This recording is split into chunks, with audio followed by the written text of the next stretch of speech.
प्रिय देशवासियों, नमस्कार। हम सभी ने बीते दिनों में देश का सामर्थ्य और उसका संयम दोनों देखा। मैं सबसे पहले भारत की पराक्रमी सेनाओं को, सशस्त्र बलों को, हमारी खुफिया एजेंसियों को, हमारे वैज्ञानिकों को, हर भारतवासी की तरफ से सैल्यूट करता हूं। हमारे वीर सैनिकों ने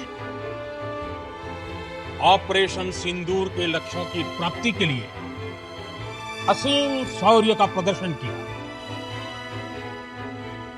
मैं उनकी वीरता को, उनके साहस को, उनके पराक्रम को आज समर्पित करता हूं हमारे देश की हर माता को, देश की हर बहन को और देश की हर बेटी को ये पराक्रम समर्पित करता हूं।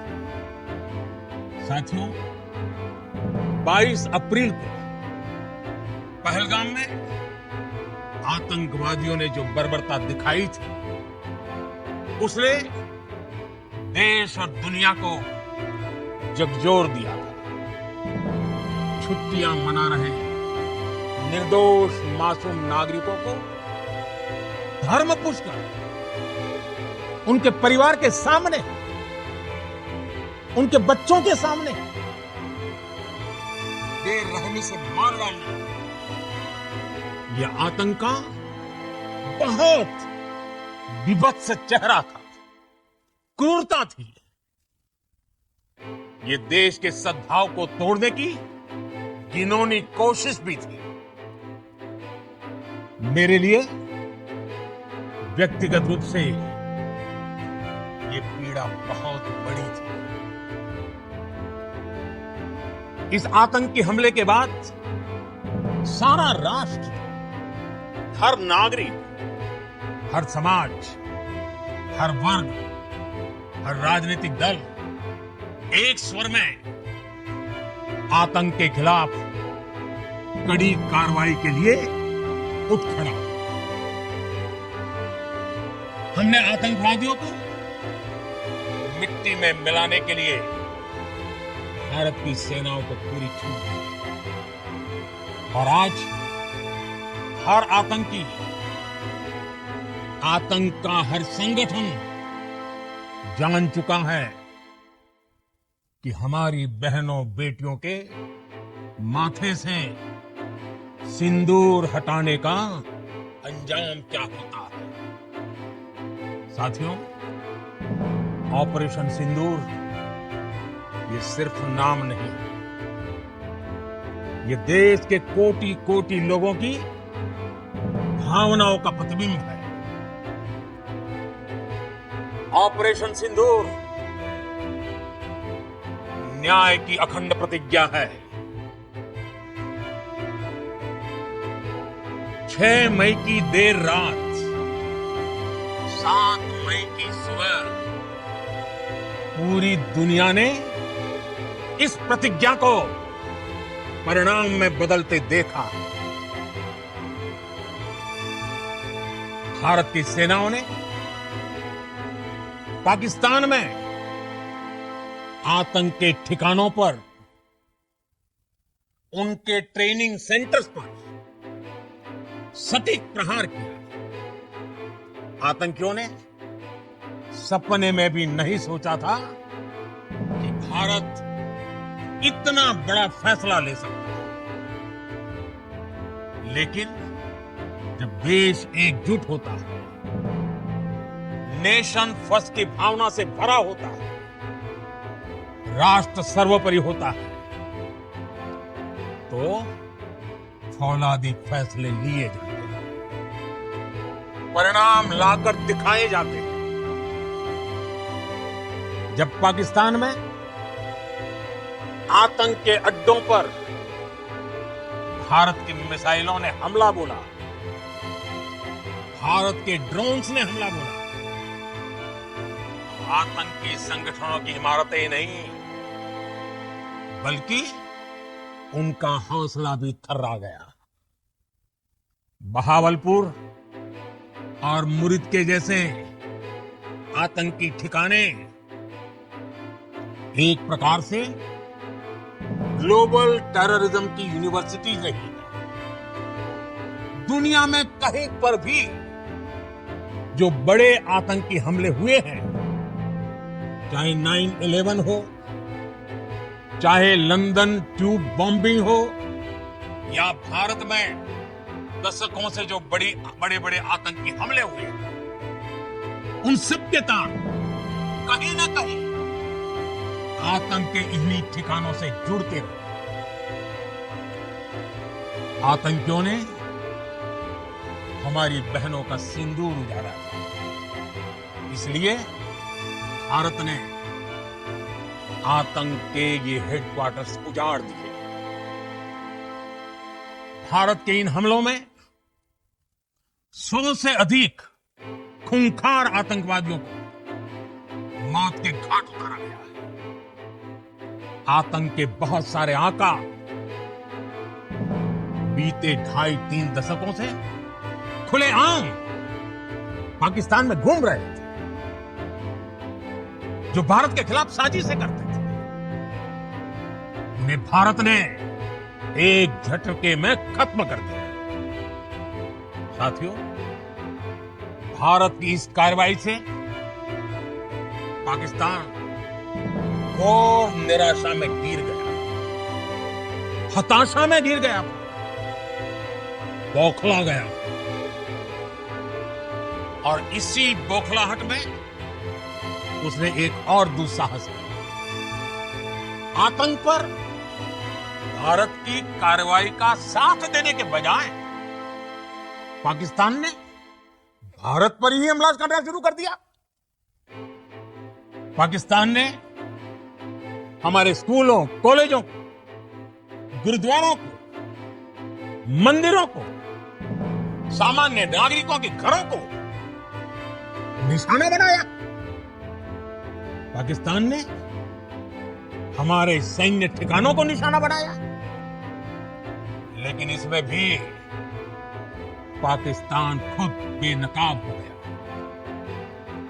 दुनिया ने देखा कि कैसे पाकिस्तान के ड्रोन्स, पाकिस्तान की मिसाइलें भारत के सामने तिनके की तरह बिखर गई। भारत के सशक्त एयर डिफेंस सिस्टम ने उन्हें आसमान में ही नष्ट कर दिया। पाकिस्तान की तैयारी सीमा पर वार की थी, लेकिन भारत ने पाकिस्तान के सीने पर वार कर दिया। भारत के ड्रोन्स, भारत की मिसाइलों ने सटीकता के साथ हमला किया। पाकिस्तानी वायुसेना के उन एयरबेस को नुकसान पहुंचा, जिस पर पाकिस्तान को बहुत घमंड था। भारत ने पहले 3 दिनों में ही पाकिस्तान को इतना तबाह कर दिया, जिसका उसे अंदाजा भी नहीं था। इसलिए भारत की आक्रामक कार्रवाई के बाद पाकिस्तान बचने के रास्ते खोजने लगा। पाकिस्तान दुनिया भर में तनाव कम करने के लिए गुहार लगा रहा था, और बुरी तरह पिटने के बाद इसी मजबूरी में 10 मई की दोपहर को पाकिस्तानी सेना ने हमारे डीजीएमओ को संपर्क किया। तब तक हम आतंकवाद के इंफ्रास्ट्रक्चर को बड़े पैमाने पर तबाह कर चुके थे। आतंकियों को मौत के घाट उतार दिया गया था। पाकिस्तान के सीने में बसाए गए आतंक के अड्डों को हमने खंडहर बना दिया था। इसलिए जब पाकिस्तान की तरफ से गुहार लगाई गई, पाकिस्तान की तरफ से जब ये कहा गया कि उसकी ओर से आगे कोई आतंकी गतिविधि और सैन्य दुस्साहस नहीं दिखाया जाएगा, तो भारत ने भी उस पर विचार किया। और मैं फिर दोहरा रहा हूं, हमने पाकिस्तान के आतंकी और सैन्य ठिकानों पर अपनी जवाबी कार्रवाई को अभी सिर्फ स्थगित किया है।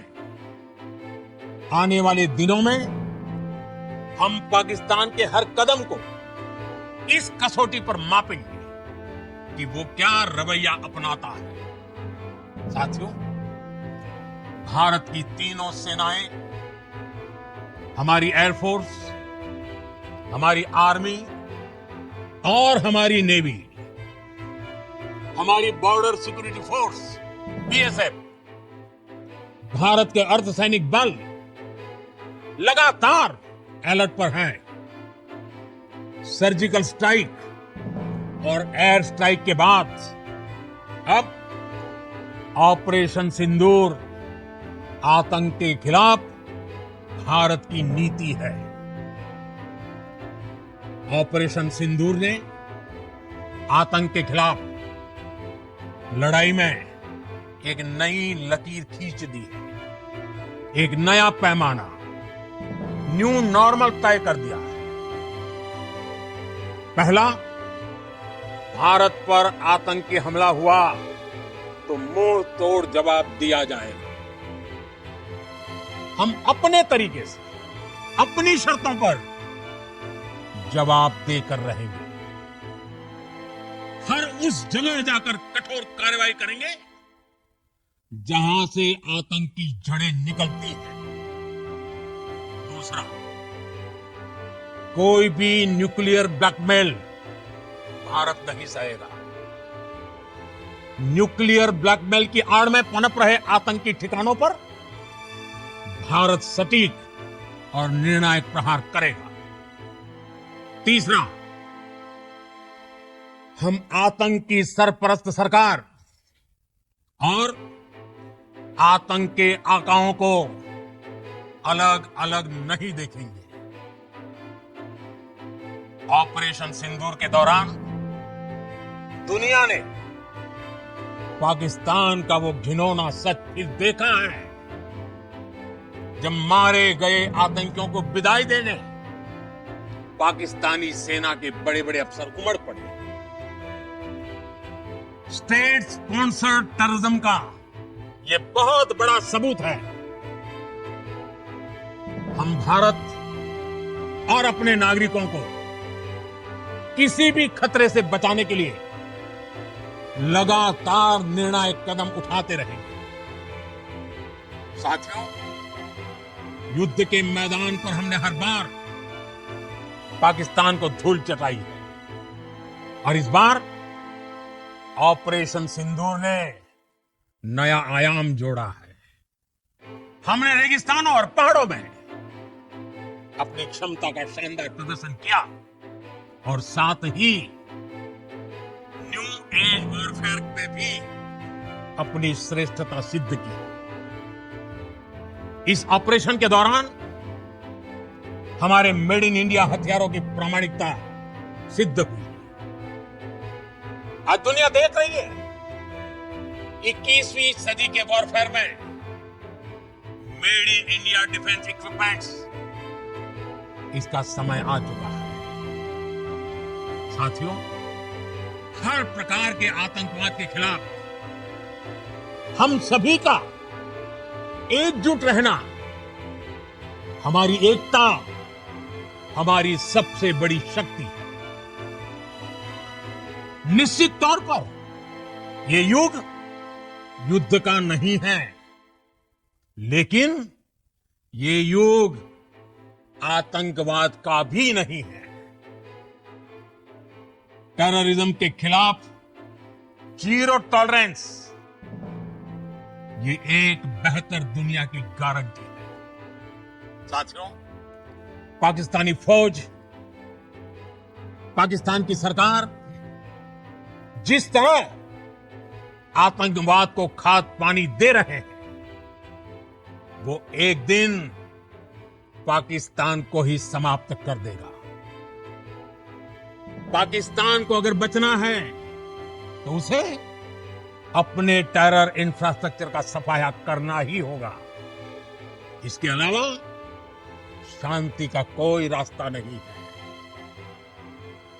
भारत का मत एकदम स्पष्ट है।